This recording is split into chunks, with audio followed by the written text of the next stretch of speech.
On the pitch, the UFL Cup's probably been the most competitive edition we've seen, and looking ahead to the league, again we can look at it thinking this is going to be the most competitive league there has been so far in the UFL. Pachanga have improved massively. Obviously, Global and Loyola come out as favourites. Kaya want to get back in there. Stallion as reigning champions. There's a lot of teams you're looking at now. Archers are improving as well. This is going to be a fantastic league. For Pachanga, with team manager John Gutierrez, could you tell us, please, again, a bit more about what you're looking to do and why you think you can get towards the top? We're looking to improve on our fifth place finish from last season. We've added some key players that we believe would do an excellent job in achieving that goal. And we're ready. We're ready to take on the top teams. The only reason why you'll survive in a league like this is because you think you can win it all. And yes, we'll try our hardest to do that. So you're really looking to first position? Yes, and no less than first. No less than first. Okay. And Razor, coming into this team, looking at Pachanga, why do you think Pachanga now are contenders for the league? What's the difference?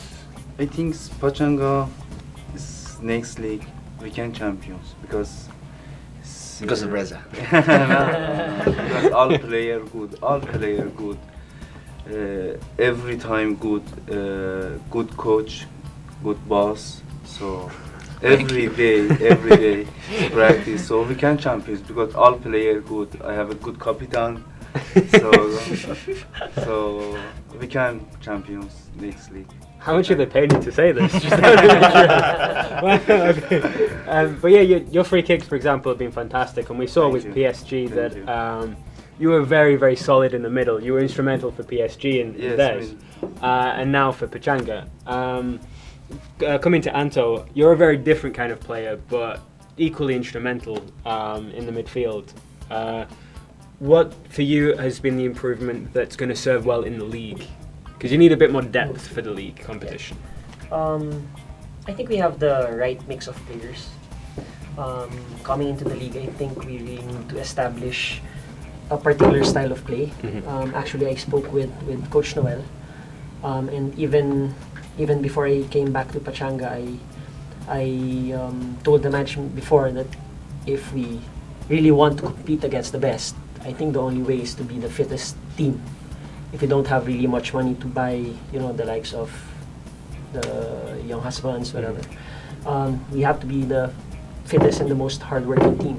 And if we can play pressure football for 90 minutes, then we will have a very big chance. And I think during the finals against Loyola, we played very good pressing football in the first 30 minutes, and really they weren't able to settle, and we scored because of our pressing. Now, only if we can sustain that style of play for 90 minutes, we get the right.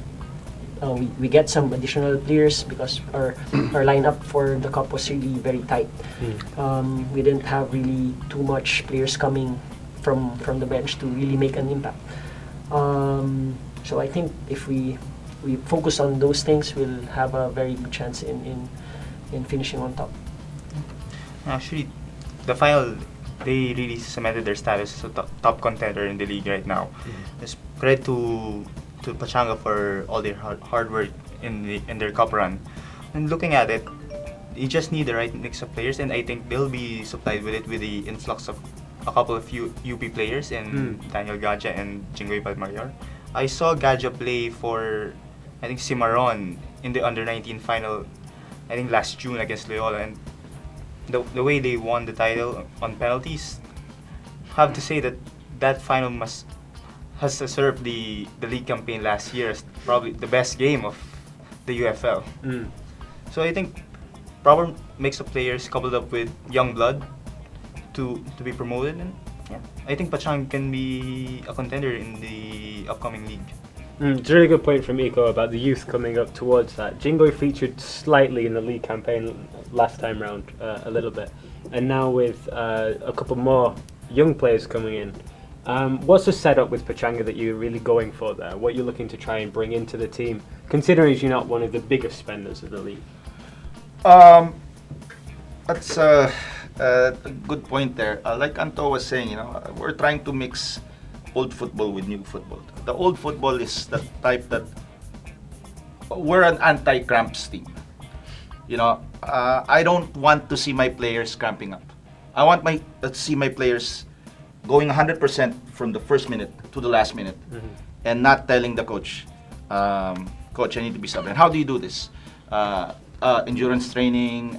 You make sure that you'll last 120 minutes. Now we only need 100 minutes for the league, but that's what we're trying to do. We cannot spend that much money on the players. So we're gonna go old school in that effect. We're going to make sure that we're the fittest team and we'll outlast everybody. It doesn't matter if we'll have Daniel Gadja as a young player or our captain David Cortina as the more mature player. Everybody will be 100% in the team. We'll train as hard as harder than anybody does, and that's what's going to make the difference.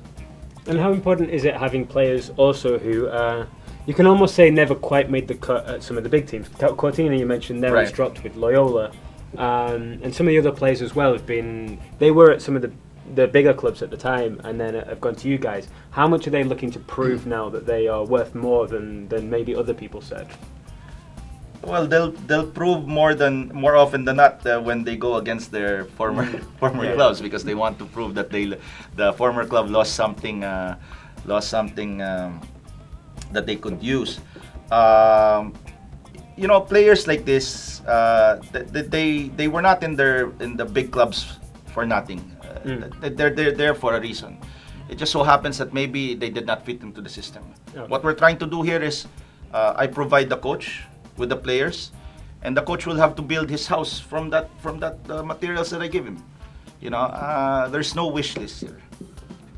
So there's no wish list. Whatever we have on our plate is what we'll work with. Okay, just before we went on air, started filming, Anto said he wanted to get some predictions in there. So give us your top three, Top three? top four Top four. for the league, and who's going to get relegated Who's gonna get as well? Yeah. This one. Top three will be a toss-up between Okay, playing safe. Meralco, Global, and of course ourselves. Uh-huh. And then I'm looking into Kaya and Archers for 4th and 5th. I thought you meant relegation. For Okay. 4th and 5th. Yeah. Then Stallions 6th maybe. Mhm. For relegation,